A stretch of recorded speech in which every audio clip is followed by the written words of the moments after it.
Welcome to another episode of the Elegantly Raw Tidbits.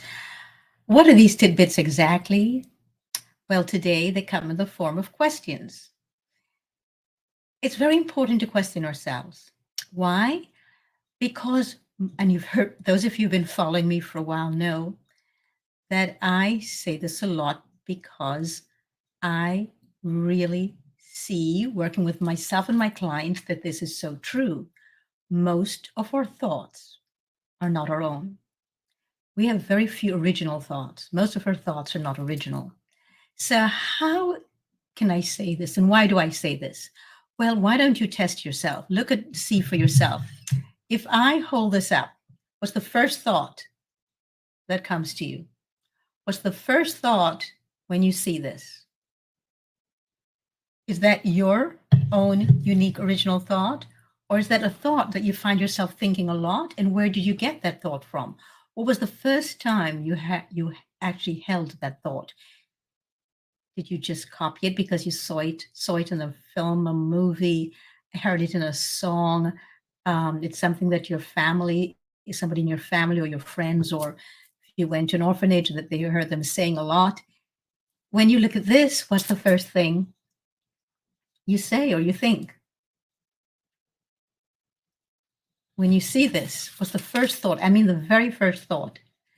The very first thought is usually the first thought we thought when we came into this world, and that's probably the only original thought we ever had, unless we had a lot of chaos on the outside of the womb when we were in the womb, and we heard a lot of other really traumatic thoughts that stayed with us in the womb.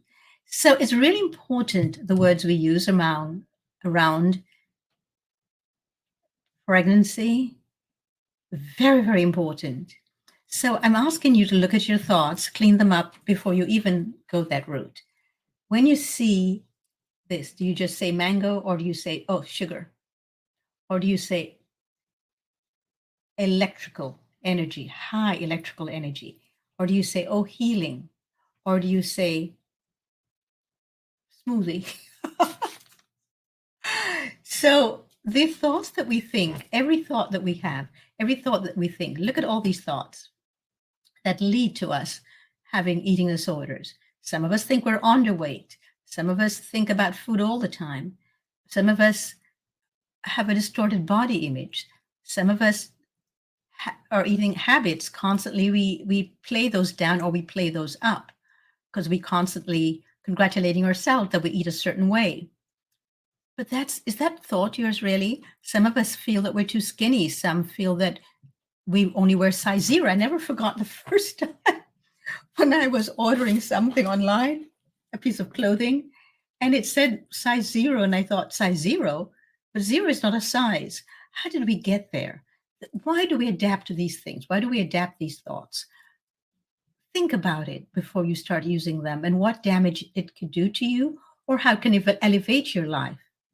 So, are you feeling really perplexed and just totally sick and tired of thinking about food and just not really sure what to do? Are you the kind of person who constantly is weighing yourself, or you are measuring yourself because you were told you need to measure yourself? Why are you measuring yourself? That is not an original thought. When you were a baby, you didn't think, oh, I've got to measure myself right now, I've got to take some measurements. Or yes, the doctor might have weighed you or somebody in the hospital, but if you're not born in the hospital, you were probably never weighed. What did it matter? Are you constantly weighing yourself? And where did this thought come from? Is it something that you really want to do authentically, or were you told that you need to weigh yourself and you need to look at this number on a scale or this number on a tape measurement? If you're feeling frustrated and just totally sick and tired around food, and you feel like, I just cannot do this anymore, you're in the right place. What I'm saying to you is that what you say to yourself matters. What you think matters. Your language that you use around yourself matters. And I am saying, change it if it's not working for you. If your life is not manifesting the way that you wish it to, or you're not liking it, change your language. It's that simple. and that easy. Now, is it easy to change one language? No, because it takes practice, which is why that's the first thing I do with my clients is I work on changing their language. So I do this through this a lot of work with nonviolent communication. I would suggest that you start reading Marshall Rosenberg's Nonviolent Communication, or do what I did was study NLP, Neurolinguistic Programming, or study linguistics, which is also what I did. And be aware that your thoughts really magnify your life and determines not only what you think of yourself, but what or who you attract into your life. So have a look at this. What's the first thought you think when you see this? Or the first thought you think when you see this? Just this is just a little test for you, a quiz for you to know yourself.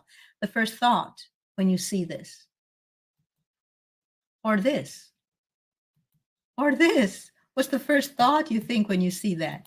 Or the first thought you think when you see this? You see, our first thought is really, really important. In the Zen tradition of the teachings from the Buddha, there's a thing called first thought.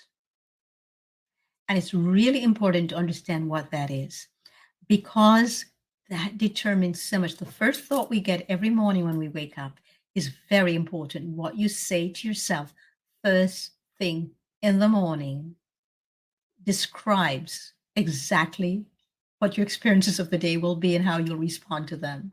The last thing you say at night is your last thought, and very much determines the first thought, either when you wake up back in this body or in the next life. So it is critical to think of the first thought and be mindful of your thinking.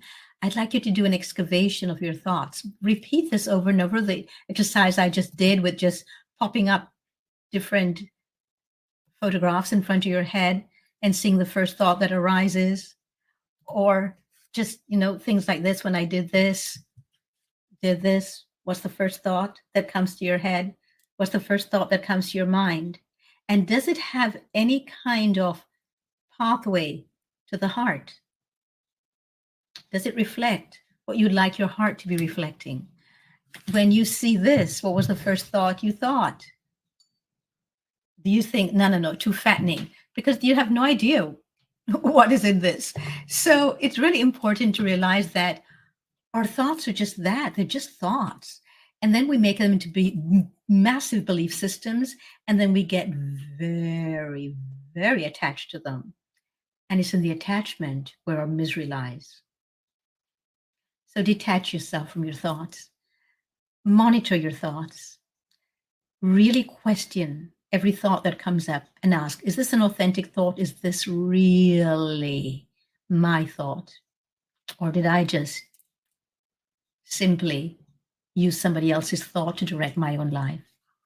So I invite you, if this is of any assistance and you want more of this, the only way I know if this is helpful to you is if you click the thumbs up button or you subscribe and click the notification button, because that is what I use to know whether I should continue with this or not. So thank you for being here today. Please share this if you think this will help others as well. And please share your own thoughts below, because I'm very interested in your thoughts, your own original thoughts about what you heard and saw here today. So until next time, be well, be mindful, and please